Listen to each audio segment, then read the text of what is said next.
Copy செய்யப்பட்டு தமிழ் படத்துக்கு எப்படி அவர் நடிச்ச அவர் இசையமைச்ச முதல் படத்துக்கு அன்னக்கிளி படத்துக்கு அவர் போட்டிருக்கிற சாங்கு இன்னொரு படத்துல இருந்து சுட்டப்பட்ட சாங் தான். அந்த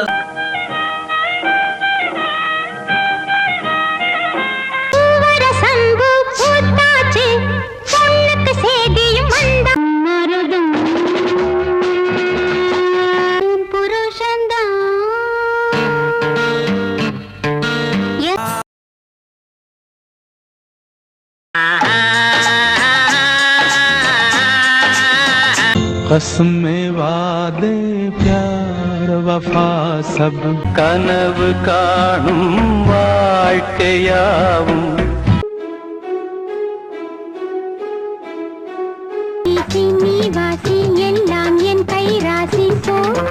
இசை என்பது கர்நாடக இசை மட்டும் அல்ல.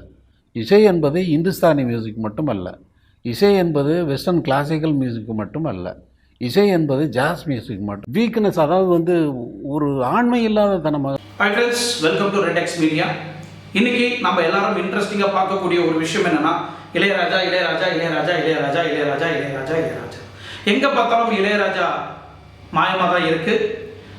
2017 எஸ்பிபி அவர்கள் இன்னைக்கு உயிரோட இல்லை. எஸ்பிபி நிறையா யூகே, யூஎஸ், லண்டன், கனடா இந்த மாதிரி நிறைய நாடுகளில் போயிட்டு அவர் விசிட்டிங் போகும்போதெல்லாம் நிறைய தமிழ் சங்கத்தில் இருக்கக்கூடிய நபர்கள்லாம் அவர் இளையராஜா இசையமைக்கப்பட்ட நிறைய பாடல்கள் அவர் பாடினதுனால அவர் பணம் சம்பாதிக்கிறாரு, எப்படி என் பர்மிஷன் இல்லாமல் அவர் மியூசிக் என்னோட சாங் அவர் யூஸ் பண்ணலாம் அப்படின்னு காப்பிரைட்ஸ் ஃபைட்டிங் பண்ணாப்புல. அதில் மறுபடியும் எஸ்பிபியும் இளையராஜாவும் காம்ப்ரமைஸ் ஆகிட்டாங்க. அந்த ப்ராப்ளம் முடிஞ்சது. நிறைய பேர் கேள்வி எழுப்பினாங்க, நீங்கள் 2 பேரும் நண்பர்கள் தானே, எப்படி நீங்கள் 2 பேரும் இந்த அளவில் ஃபைட் பண்ணிக்கலாம், இந்த அளவில் நீங்கள் சண்டை போட்டுக்கலாம்னு. அதுக்கு இளையராஜா தரப்பில் என் பாட்டை அவர் பணம் சம்பாதிச்சாரு, ஸோ அவர் என் பாட்டுக்கு பணம் எப்படி சம்பாதிக்க முடியும், அவர் சம்பாதிச்சதில் எனக்கும் பங்கு இருக்கு இல்லையா அப்படின்னு என் பர்மிஷன் இல்லாமல் எப்படி அவர் யூஸ் பண்ணான்னு ஒரு ஃபைட்டிங் போச்சு. அதுக்கப்புறம் தலைவர் கூலி படத்துக்கு வரக்கூடிய படத்தில் 2 சாங்கை அதில் தங்கமகன் பாடலை காப்பி பண்ணியிருந்தாங்க, கரகாட்டக்காரன் பாடலை காப்பி பண்ணியிருந்தாங்கன்னு சன் பிக்சர்ஸ்க்கு ஒரு கம்ப்ளைண்ட் கொடுத்துருந்தாங்க. ஸோ அதுவும் ஒரு கான்ட்ரவர்சியில் போயிட்டு இருக்கு. இப்போ மஞ்சுமல் பாய்ஸில் என்னோட சாங்கை பயன்படுத்தி இருக்கிறாங்க. இந்த பாட்டு ரிலீஸ் ஆகும்போது, இந்த படம் ரிலீஸ் ஆகும்போது இளையராஜா எந்த தரப்புலையும் கேஸ் பதிவு பண்ணலை. 1.5 மாதம் 2 மாதம் ஆன பிறகு இப்போ கேஸ் பதிவு பண்ணியிருக்கிறாங்கன்னா, அன்றைக்கி அந்த படம் காமன் படமாக இருந்தது. இளையராஜா பாட்டு வந்தோன்னே அவருக்கு ஒரு பெருமை, ஓகே என் பாட்டு இதில் வச்சிருக்கிறாங்க, நல்லா இன்னும் மக்கள் மத்தியில் நல்லா வரவேற்கப்படும் அப்படின்னு நினைச்சாரு. 200 கோடி பார்த்த உடனே அதிக ஆசையாக வந்துடுச்சு, பேராசை வந்துடுச்சு. என் பாட்டுக்கு தானே, என் பாட்டை வச்சு தானே அந்த படம் நல்லா சம்பாதிச்சிருக்கிறீங்க, எனக்கும் பணம் கொடுங்க அப்படின்னு ஒரு கேஸ் போட்டிருக்கிறாரு. இது 3 கேஸும் பற்றி தான் இன்னைக்கு நம்ம சேனலில் பேச போகிறோம். அது மட்டும் இல்லை, அவர் எத்தனை படத்துல இருந்து, ஹிந்தி படத்துல இருந்து தமிழ் படத்துக்கு அங்கேருந்து காப்பியை சுட்டு அங்கிருந்து அந்த சாங்கங்களை காப்பி பண்ணி நம்ம தமிழ் மக்களுக்கு கலவையாக கொடுத்துருக்கிறாரு. இவர் நியாயம் பேசிட்டு இருக்கிறார். நியாயம்டா, தர்மண்டா, நீதிடா, என் படத்தை எப்படிடா யூஸ் பண்ணலாம், என் சாங்கை எப்படிடா நீங்கள் யூஸ் பண்ணலாம் அப்படின்னு நிறைய பேர் பேசிட்டு இருந்தாங்க. இவர் போட்ட டியூனுக்கு ப்ரொடியூசர் பணம் கொடுத்தாங்க, இவர் வேலை முடிஞ்சு போச்சு, அதோட முடிஞ்சு போச்சு. நடித்த நடிகர்களுக்கு பணம் கொடுத்தாங்க, நடித்தவங்க அதோட கதை முடிஞ்சு போச்சு. சைடு ஆக்டருங்க யாராவது நடித்தாங்களோ அவங்களுக்கு பணம் கொடுத்தாங்க, அவங்க கதை முடிஞ்சு போச்சு. இதில் எல்லாத்தையும் பாடல் யார் பாடினாங்களோ அவங்களுக்கு பணம் கொடுத்தாங்க ப்ரொடியூசர், அங்கே அந்த இடத்துல படம் முடிஞ்சு போச்சு. ஸோ இளையராஜாவுக்கு மட்டும் எந்த வகையில் உரிமை இருக்கு அப்படின்னு நிறைய விஷயங்கள், கான்ட்ரவர்சிகள். அப்புறம் தமிழ் படத்துல இருந்து நிறைய பாடல்களை காப்பி பண்ணியிருக்கிறது, நிறைய படத்துல இருந்து அவர் காப்பி பண்ணியிருக்கிற சாங்கை பற்றியெல்லாம் இன்னைக்கு நம்ம தலைப்பில் பார்க்க போகிறோம். ஸோ இந்த வீடியோவை தயவுசெய்து ஸ்கிப் பண்ணாமல் கடைசி வரைக்கும் பாருங்க. உண்மையிலேயே ரொம்ப இன்ட்ரெஸ்டிங்கான சப்ஜெக்ட். அவரை வெறுக்கிறவங்களும் இருக்கலாம், வெறுக்காம இல்லாமலும் இருக்கலாம், இல்லை ஒரு ரொம்ப ஹேட் பண்ண நபராலும் நீங்கள் இருக்கலாம். பட் அவரை இசையை நேசிக்காத ஒரு நபர் இந்த உலகத்தில் யாருமே இருக்க முடியாது. அவன் கொள்ளக்காரனாக இருக்கட்டும், கொள்ளக்காரனாக இருக்கட்டும், நல்லவனாக இருக்கட்டும், பட் அனைத்து உள்ளங்களும் நேசிக்கக்கூடிய ஒரு நபர் இளையராஜா. முதல்ல எஸ்பிபி கிட்ட இருந்து தொடங்குச்சு. அதுக்கப்புறம் நிறைய அதர் மூவி ப்ரொடியூசர் கூட ஃபைட்டிங் நடந்தது. அதுக்கப்புறம் தலைவர் படத்து கூட ஃபைட்டிங் நடந்தது.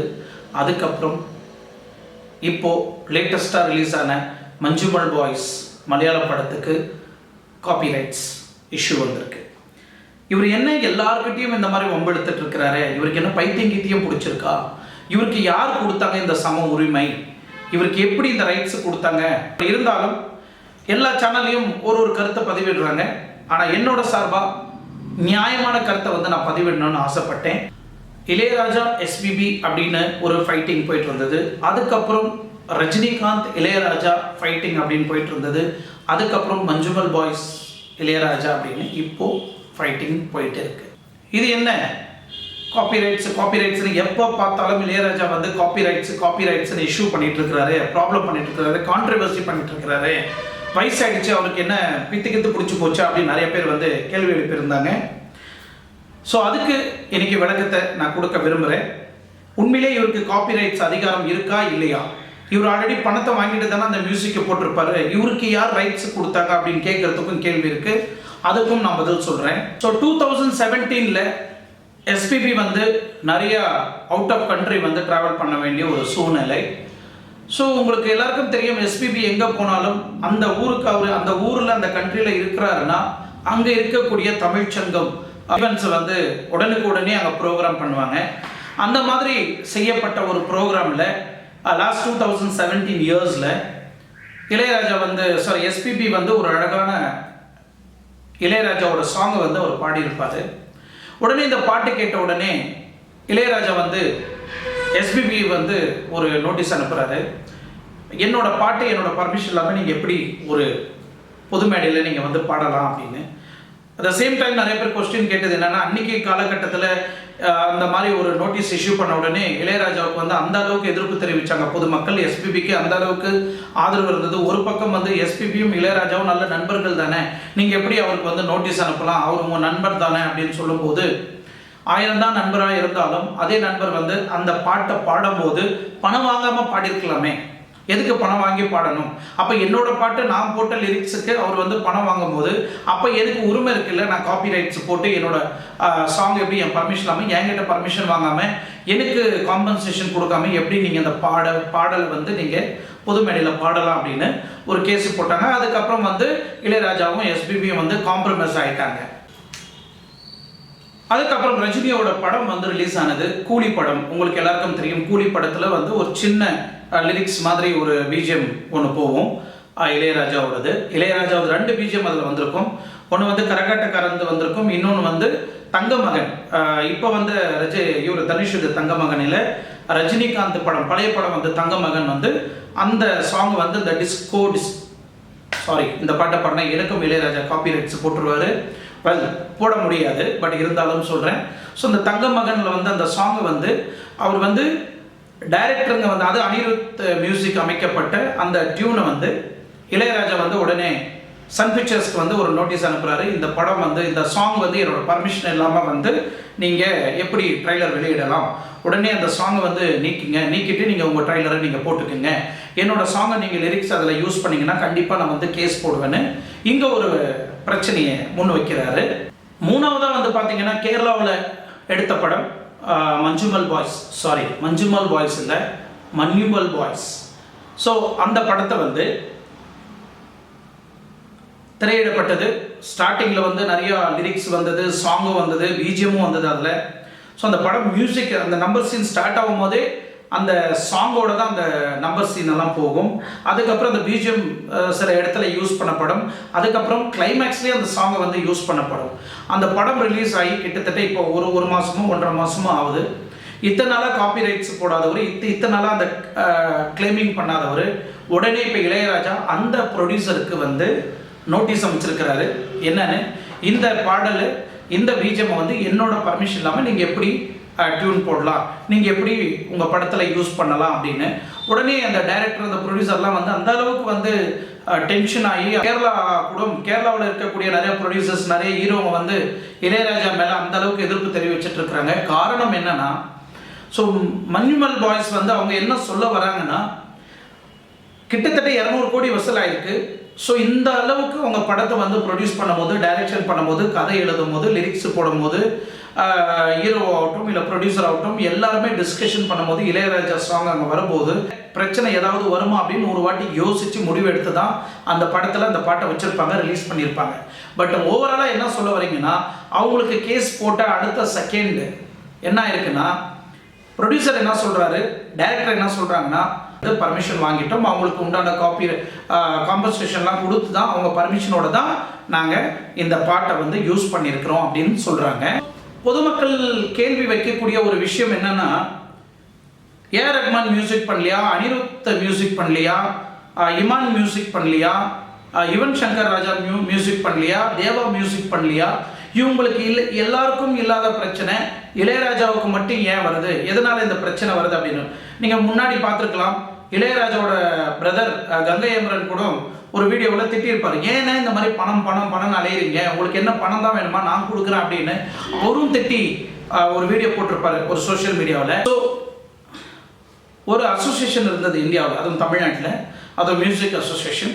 ஸோ இந்த மாதிரி மியூசிக்கில் அவங்க பர்மிஷன் இல்லாமல் அவங்க டியூனு அவங்க லிரிக்ஸ் எடுத்து போட்டு பண்ணாங்கன்னா அந்த அசோசியேஷன் மெம்பர்ஸ் எல்லாம் சேர்ந்து ஒரு ஃபைட் பண்ணி அந்த காம்பன்சேஷன் வாங்கி கொடுக்குறதும் இல்லை அந்த சாங்கை நீக்கிறதும் அந்த மாதிரி ஒரு அசோசியேஷன் இருந்தது. அந்த அசோசியேஷனில் இளையராஜா கூட ஒரு மெம்பராக இருந்தாப்புல. காலப்போக்கில் வந்து அந்த அசோசியேஷன் வந்து ஒரு நேர்மை இல்லை, ஒரு உண்மை இல்லை, இதை வந்து நிறைய ஃபேவராக பணம் கொடுத்தாக்கா அவங்க பக்கம் ஃபேவராக பேசக்கூடிய அந்த அசோசியேஷன், இந்த அசோசியேஷனில் இதுக்கு மேலே நான் இருக்க விரும்பலை, இந்த அசோசியேஷன்லேருந்து நான் மெம்பர்ஷிப்பை கேன்சல் பண்ணிவிட்டு நான் வெளியே வரேன். ஸோ என்னோட பிரச்சனைகள் ஏதாவது ஃபியூச்சரில் வந்தாக்கா கண்டிப்பாக நான் வந்து கோர்ட்டு மூலிமா ஃபைட் பண்ணி அரசாங்க ரீதியாக நான் வந்து என்னோட உரிமையை வந்து நான் வாங்கிக்கிறேன் அப்படின்னு இவர் ஓப்பனாக சொல்லிட்டு ஃபேஸ் டு ஃபேஸ் சொல்லி வெளியே வந்தார் இளையராஜா அவர்கள். அதர் ப்ரொடியூசர் அதர் மியூசிக் டைரக்டருக்கு இப்போ வரைக்கும் சினிமா உலகத்தில், அதுவும் தமிழ்நாடு கோடம்பாக்கத்தில் இந்த பிரச்சனை இருந்துட்டு தான் இருக்குது. பட் கரண்ட்லி வந்து அந்த அசோசியேஷனை பார்த்துக்கிறாங்க. சில மியூசிக் டைரக்டர் அசோசியேஷனை தாண்டி வந்து எந்த கேஸும் ஜென்ரலாக போடுறதில்ல. ஸோ அசோசியேஷன் மூலிமா அந்த ப்ராப்ளத்தை வந்து சார்ட் அவுட் பண்ணிக்கிறாங்க. வெல், இளையராஜா மட்டும்தான் வெளியே வந்து இந்த அளவுக்கு கான்ட்ரவர்சிக்கே ஆளாகிறாரு. அதுக்கப்புறம் இந்த கிரியேட்டர்ஸ் வந்து ரொம்ப அட்வான்டேஜ் எடுத்துக்கிறாங்க, ஸோ ரொம்ப மிஸ்யூஸ் பண்ணுறாங்க அப்படின்றதுனால இந்தியாவில் ஒரு புது ரூல்ஸ் வந்தது. ஸோ ஜென்ரலாக நீங்கள் பார்த்தீங்கன்னா வெஸ்டர்ன் கண்ட்ரீஸ் எல்லாம் இந்த மியூசிக்கை வந்து யார் வேணாலும் காப்பி பண்ணிக்கலாம், யார் வேணாலும் எடுத்து மியூசிக் போட்டுக்கலாம். பட் இந்தியா பொறுத்த வரைக்கும் மியூசிக் அப்படி அவ்வளோ ஈஸியாக வந்து யாரும் எடுத்துக்க முடியாது. ஏன்னா லிரிக்ஸ் போடுறது ஒருத்தர், மியூசிக் பண்ணுறது ஒருத்தர், டைரக்ட் பண்ணுறது ஒருத்தர், நடிக்கிறது ஒருத்தர், அதை எடிட்டிங் பண்ணுறது ஒருத்தர், அது ஃபோட்டோகிராஃபி பண்ணுறது ஒருத்தர், அதை சினிமாட்டோகிராஃபியாக வெளியே எடுத்துகிட்டு வந்து மக்கள் பார்வைக்கு வைக்கும்போது இத்தனை பேர் வந்து அந்த படத்தில் வந்து அவங்களோட உழைப்பு போட்டிருப்பாங்க இல்லைங்களா, அந்த மியூசிக் டைரக்டர் சேர்த்து தான்.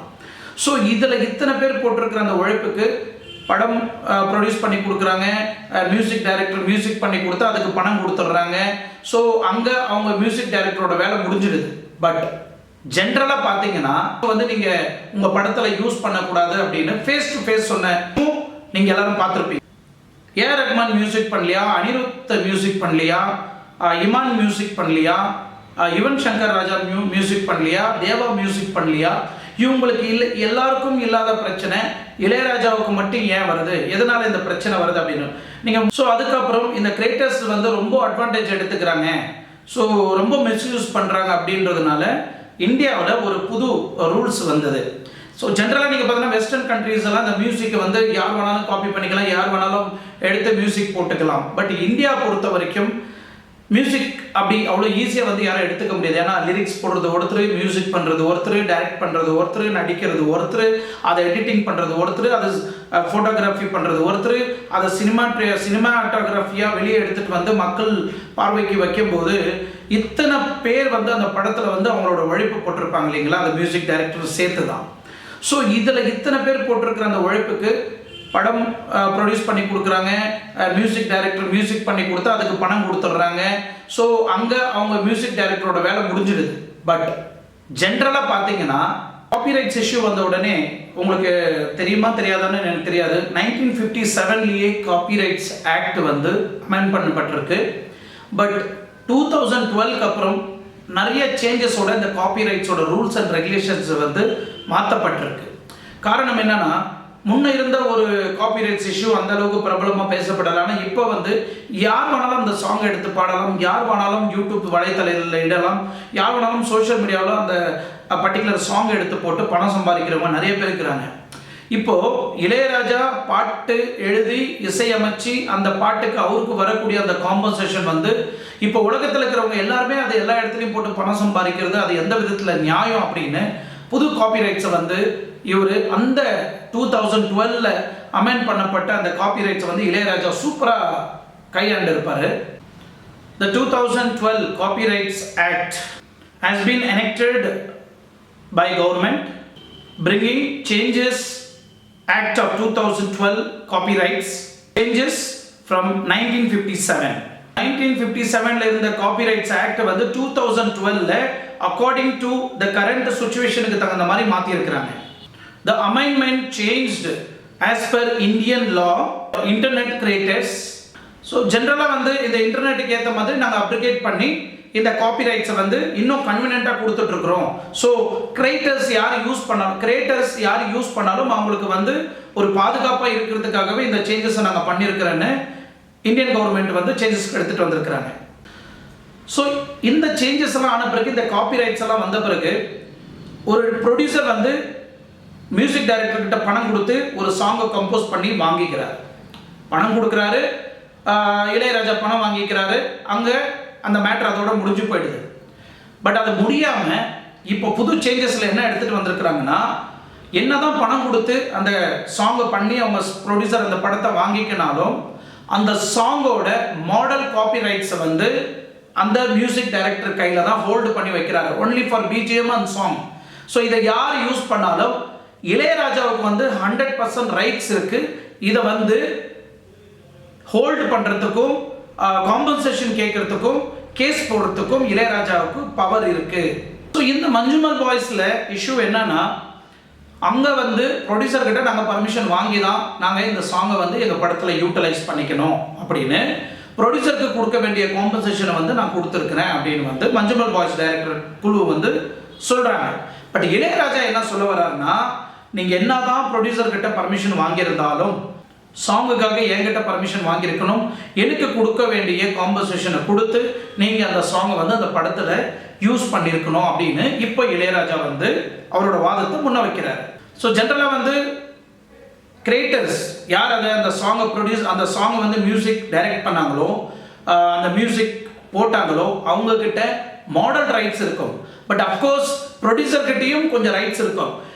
எந்த படம் ரிலீஸ் ஆனாலும், எந்த படத்தில் அந்த பாட்டை யூஸ் பண்ணாலும் மியூசிக் டைரக்டர்கிட்டையும் பர்மிஷன் வாங்கணும், ப்ரொடியூசர்கிட்டையும் பர்மிஷன் வாங்கணும்னு இப்போ இருக்கிற 2012 காப்பிரைட்ஸ் அமெண்ட்மெண்ட் பேசப்படுது. ஸோ இப்போ இவர் போட்டிருக்கிற கேஸில் கோர்ட்டு தான் வந்து பதில் சொல்லணும், இது எந்த விதத்தில் நியாயம், எந்த விதத்தில் நியாயம் இல்லை அப்படின்னு. ஸோ ப்ரொடியூசர் பக்கம் தரப்பில் வாதம் வைக்கப்படுதா, இல்லை மியூசிக் டைரக்டர் தரப்பில் வாதம் வைக்கப்படுதா, இல்லை அந்த படத்தை எடுத்து இந்த சாங்கை யூஸ் பண்ணவங்க பக்கம் அந்த வாதம் வைக்கப்படுதான்றதை வந்து கோர்ட்டு தான் முடிவு பண்ணணும். இப்போ இவ்வளோ காப்பிரைட்ஸ் இஷ்யூ வந்து இளையராஜா பேசுகிறார் இல்லைங்களா, கொஞ்சம் பின்னால் போய் பார்க்கலாம். அதுக்கு முன்னாடி இப்போ போட்டிருக்கிற இந்த 2012 போட்டிருக்கிற காப்பிரைட்ஸுக்கு அதுக்கப்புறம் 2012 இளையராஜா மியூசிக் எதனா இசையமைச்சு அந்த பாட்டை ஏதாவது காப்பிரைட்ஸ் கொடுத்துருந்தாக்கா அதில் ஒரு நியாயம் இருக்கு. 80களில் 70களில் போட்ட பாட்டுக்கு அன்னைக்கு ப்ரொடியூசர் பணம் கொடுத்தாங்க, இவர் வேலை செஞ்சாரு, அதோட முடிச்சுக்கினாங்க, பணத்தை வாங்கிக்கினாரு. இவருக்கும் அதுக்கும் அந்த காப்பிரைட்ஸ் இஷ்யூ எல்லாம் இருந்ததில்லை.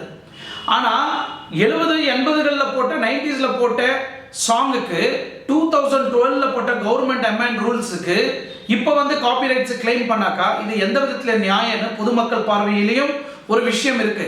அது மட்டும் இல்லை, இளையராஜா அவர்கள் எந்தெந்த படத்துல இருந்து வர ரெக்கார்ட்ஸ் எல்லாம் அங்கே தான் வரும். அந்த ரெக்கார்ட்ஸை போய் எடுத்துகிட்டு வாங்கிட்டு அதை கொடுத்த மியூசிக் டைரக்டர்ஸ்கிட்ட கொடுத்துட்டு காப்பி அடிக்கிறேன்னு சொல்கிறதுக்காக தான் அந்த பப்பட் ஜமால் வந்து சினிமா உலகத்தில் ரொம்ப பாப்புலர். நார்த் சைட்ல இருந்தோ படத்துல இருந்து காப்பி செய்யப்பட்டு தமிழ் படத்துக்கு எப்படி அவர் நடிச்ச அவர் இசையமைச்ச முதல் படத்துக்கு அன்னக்கிளி படத்துக்கு அவர் போட்டிருக்கிற சாங்கு இன்னொரு படத்துல இருந்து சுட்டப்பட்ட சாங் தான். அந்த சாங்கோட டிஃபரன்சியேஷனை நான் காமிக்கிறேன் உங்க பார்வைக்காக, நீங்க பாருங்க.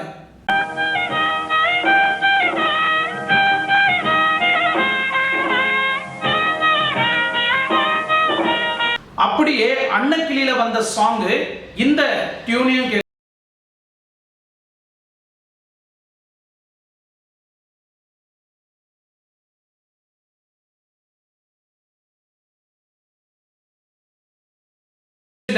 மியூசிக் பண்ணியிருக்கிறாப்ல.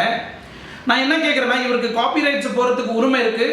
ஒரு இடத்துல சட்டம் அந்த மாதிரி ஒரு ரூல்ஸ் அமெண்ட்மெண்ட் போட்டாலும் இவரே கதை எழுதி, இவரே இயக்கி, இவரே ப்ரொடியூஸ் பண்ணி, இவரே ஹீரோவாக நடித்து, இவரே மியூசிக் போட்டு, இவரே அந்த படத்தை ப்ரொடியூஸ் பண்ணியிருந்தாருன்னா இவர் வந்து இந்த மாதிரி காப்பிரைட்ஸ் போடுறதுக்கு ஒரு நியாயமான ஒரு விஷயம்.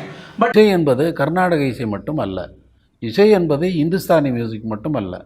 இசை என்பது வெஸ்டர்ன் கிளாசிக்கல் மியூசிக் மட்டுமல்ல. இசை என்பது ஜாஸ் மியூசிக் மட்டும். இவரே வந்து நிறைய படத்தை வந்து காப்பி பண்றாரு. இன்னொரு படமும் இருக்கு காப்பி பண்ணியிருக்கிறது, அதையும் நான் காமிக்கிறேன் பாருங்க. இளையராஜா சினிமா துறைக்கு வரத்துக்கு முன்னாடியே தேவானந்த் ஏக்கி நடித்த ஹரே கிருஷ்ணா ஹரே ராமா படத்தின் பாடலை ஒரு வாட்டி நீங்க பார்த்துக்கோங்க.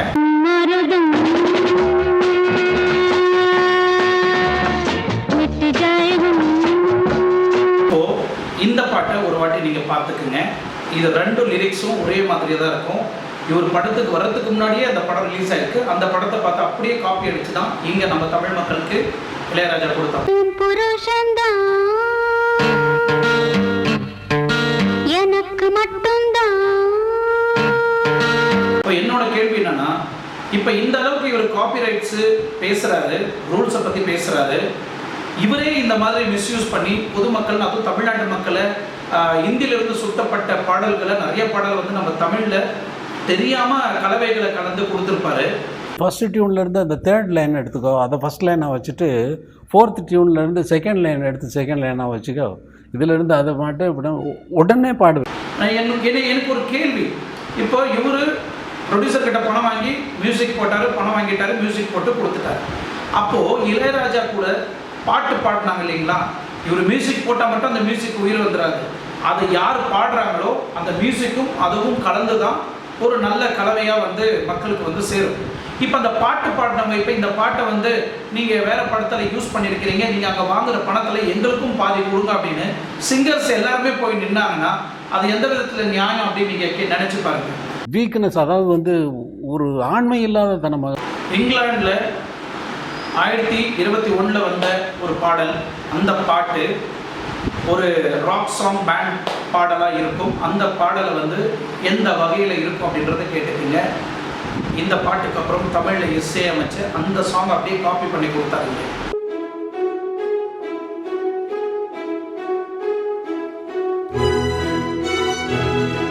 ஒரு கைதியின் டைரி ரொம்ப பிரபலமான பாடல். கமலஹாசன் ஹீரோவாக நடிச்சிருப்பாரு. அந்த பாட்டில் அந்த மியூசிக் போட்டிருப்பாரு. அந்த பாட்டை ஒரு வாட்டி கேட்டுக்கீங்க.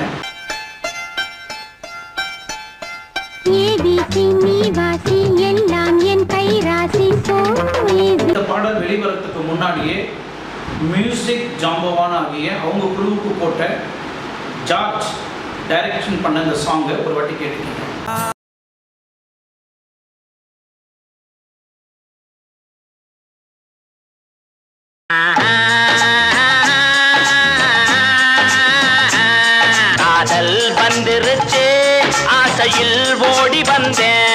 இந்த கேள்விக்கெல்லாம் பதில் கேட்கும் போது இளையராஜா கிட்ட ஒரு கேள்வி வச்சாங்க, பாட்டை எப்படி நீங்க எடுக்கிறீங்க அப்படின்னு.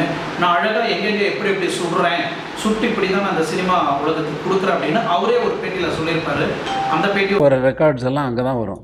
அந்த ரெக்கார்ட்ஸை போய் எடுத்துகிட்டு வாங்கிட்டு அதை கொடுத்த மியூசிக் டைரக்டர்ஸ்கிட்ட கொடுத்துட்டு காப்பி அடிக்கிறேன்னு சொல்கிறதுக்காக தான் அந்த பப்பட் ஜமால் வந்து சினிமா உலகத்தில் ரொம்ப பாப்புலர். இந்த பாட்டை ஒரு வாட்டி நீங்கள் இந்த பாட்டை கேளுங்க.